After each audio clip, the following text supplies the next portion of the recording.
আসসালামু আলাইকুম। শিশু কি খাবার দেখলেই না বলে? ইহা অবহেলার বিষয় নয়। অরুচিতে থাকলে শিশুর বুদ্ধি এবং মস্তিষ্ক বিকাশে বাধাগ্রস্ত হবে। ইহার প্রধান কারণ হতে পারে কৃমি, জাঙ্ক ফুড, ভিটামিনের অভাব এবং জোর করে খাওয়াচ্ছে। আর সমাধান সহজ। সেটা হলো যে যদি পেট মোটা দেখেন, শরীর শুকনা, তাহলে ডাক্তারের শরণাপন্ন হয়ে ৬ মাস ১ বছর পর পর কৃমির ওষুধ খাওয়াতে হবে।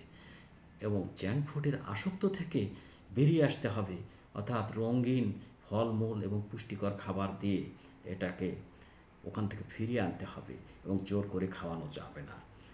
ধীরে ধীরে খাবার দিতে হবে। তার মস্তিষ্ক যদি সিগন্যাল দেয় যে এটা খাবার ভালো, সে এমনিতেই আপনার ভালো খাবারটা গ্রহণ করবে। এবং নিয়মিত খেলাধুলা করার সুযোগ দিতে হবে। খেলাধুলা করলে তার উপকারী হরমোন এবং এনজাইম নিঃসৃত হবে এবং এই বাচ্চাগুলি অবশ্যই খাবার খাবে। সঠিকভাবে শিশুর যত্ন নিন এবং শিশুকে সুস্থ ও শক্তিশালী নাগরিক হিসাবে গড়ে তুলুন। কথাগুলি ভালো লাগলে অন্য কেউ শেয়ার করে জানার সুযোগ করে দেবেন। সকলে মিলে ভালো থাকি। আমার সন্তানেরা ভালো থাক। আসসালামু আলাইকুম। আসসালামু আলাইকুম। শিশু কি খাবার দেখলেই না বলে? ইহা অবহেলার বিষয় নয়। অরুচিতে থাকলে শিশুর বুদ্ধি এবং মস্তিষ্ক বিকাশে বাধাগ্রস্ত হবে।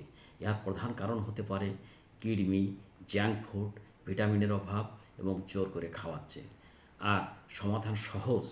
সেটা হলো যে যদি পেট মোটা দেখেন, শরীর শুকনা, তাহলে ডাক্তারের শরণাপন্ন হয়ে ৬ মাস ১ বছর পর পর কৃমির ওষুধ খাওয়াতে হবে। এবং জাঙ্ক ফুডের আসক্ত থেকে বেরিয়ে আসতে হবে, অর্থাৎ রঙিন ফলমূল এবং পুষ্টিকর খাবার দিয়ে এটাকে ওখান থেকে ফিরিয়ে আনতে হবে এবং জোর করে খাওয়ানো যাবে না। ধীরে ধীরে খাবার দিতে হবে। তার মস্তিষ্ক যদি সিগন্যাল দেয় যে এটা খাবার ভালো, সে এমনিতেই আপনার ভালো খাবারটা গ্রহণ করবে। এবং নিয়মিত খেলাধুলা করার সুযোগ দিতে হবে। খেলাধুলা করলে তার উপকারী হরমোন এবং এনজাইম নিঃসৃত হবে এবং এই বাচ্চাগুলি অবশ্যই খাবার খাবে। সঠিকভাবে শিশুর যত্ন নিন এবং শিশুকে সুস্থ ও শক্তিশালী নাগরিক হিসাবে গড়ে তুলুন।